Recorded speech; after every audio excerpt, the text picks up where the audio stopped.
ഇടുക്കിയിൽ CPM നേതൃത്വത്തിലുള്ള Thopramkudy service സഹകരണ ബാങ്കിൽ 1.5 കോടിയിലധികം രൂപയുടെ വൻ ക്രമക്കേട് പുറത്ത്. 2021 മുതൽ 2026 വരെയുള്ള കാലയളവിൽ മാത്രം 10,42,00,000 രൂപയാണ് ബാങ്കിൽ നിന്ന് തട്ടിയെടുത്തത്. സംഭവത്തിൽ ബാങ്ക് മുൻ പ്രസിഡന്റും സെക്രട്ടറിയും താൽക്കാലിക ജീവനക്കാരുമടക്കം 13 പേർക്കെതിരെ മുരിക്കാശ്ശേരി പോലീസ് കേസെടുത്തു. വിവരങ്ങളുമായി സുബിൻ തോമസ് ചേരുന്നുണ്ട്. സുബിൻ, CPM ആണ് ഭരണസമിതി ഭരിക്കുന്നതെങ്കിൽ ഒരു തട്ടിപ്പ്, നിക്ഷേപക തട്ടിപ്പ് അല്ലെങ്കിൽ പണമടിച്ചുമാറ്റലൊക്കെ പ്രതീക്ഷിക്കാം. എന്തായാലും ഈ തോപ്രാംകുടി സഹകരണ സംഘത്തിലെ തട്ടിപ്പിന്റെ വിശദാംശങ്ങൾ എന്തൊക്കെയാണ് സുബിൻ?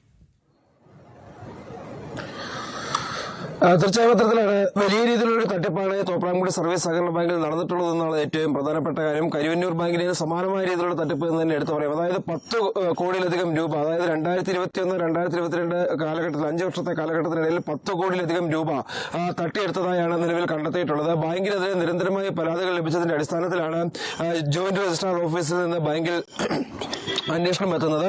ഈ അന്വേഷണത്തിലാണ് ഇത്തരത്തിൽ ഞെട്ടിക്കുന്ന കണ്ടെത്തലുകൾ ഉണ്ടായിട്ടുള്ളത്. അതായത് ഈ JLGകളും SHGകളും രൂപീകരിച്ച് ഈ ബാങ്കിലെ ഉദ്യോഗസ്ഥരും അതോടൊപ്പം തന്നെ ബാങ്ക് ഭരണസമിതിയും ചേർന്നാണ് ഈ ഒരു തട്ടിപ്പ് നടത്തിയിട്ടുള്ളത്. 5 പേർ അല്ലെങ്കിൽ 6 പേരുള്ള സംഘങ്ങൾ രൂപീകരിച്ച് വൻതുകകൾ ഇവർ തട്ടിയെടുക്കുകയായിരുന്നു, പരസ്പര ജാമ്യത്തിൽ തട്ടിയെടുക്കുകയായിരുന്നു. ഈ തുകയൊന്നും തന്നെ ഇവർ തിരിച്ചടച്ചിട്ടുമില്ല. ഈ സംഭവവുമായി ബന്ധപ്പെട്ട് 13 പേർക്കെതിരെയാണ് മുരിക്കാശ്ശേരി പോലീസ് കേസെടുത്തിട്ടുള്ളത്.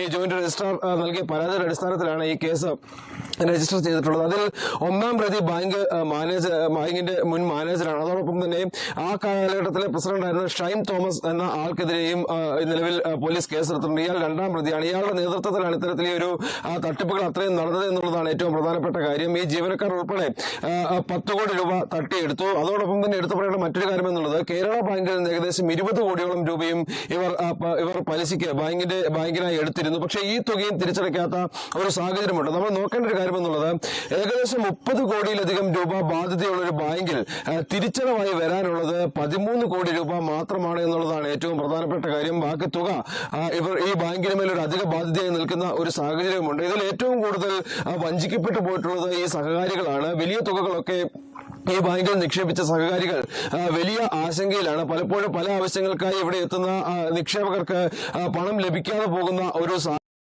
അതുകൊണ്ട് തന്നെ പലപ്പോഴും ഈ ലോൺ അടവുകൾ തിരിച്ചടയ്ക്കാനുള്ള ആളുകളുമായി ബന്ധപ്പെട്ട് ഈ നിക്ഷേപകർ തന്നെ ഇവരെ കണ്ട് സംസാരിച്ച് ഈ പണം തിരികെ ബാങ്കിൽ കൊണ്ട് അടയ്ക്കുമ്പോൾ ആ സമയത്ത് പോയി വാങ്ങി തിരികെ പോരുന്ന അവസ്ഥയൊക്കെയാണ് എന്തായാലും ഈ ബാങ്കിലുള്ളത്. വലിയ രീതിയിലുള്ള തട്ടിപ്പ് നടന്നിട്ടുണ്ട്. എന്നാൽ ഈ പോലീസ് കേസ് രജിസ്റ്റർ ചെയ്തെങ്കിലും ഈ പ്രതികളെ ഇതുവരെ കണ്ടെത്താൻ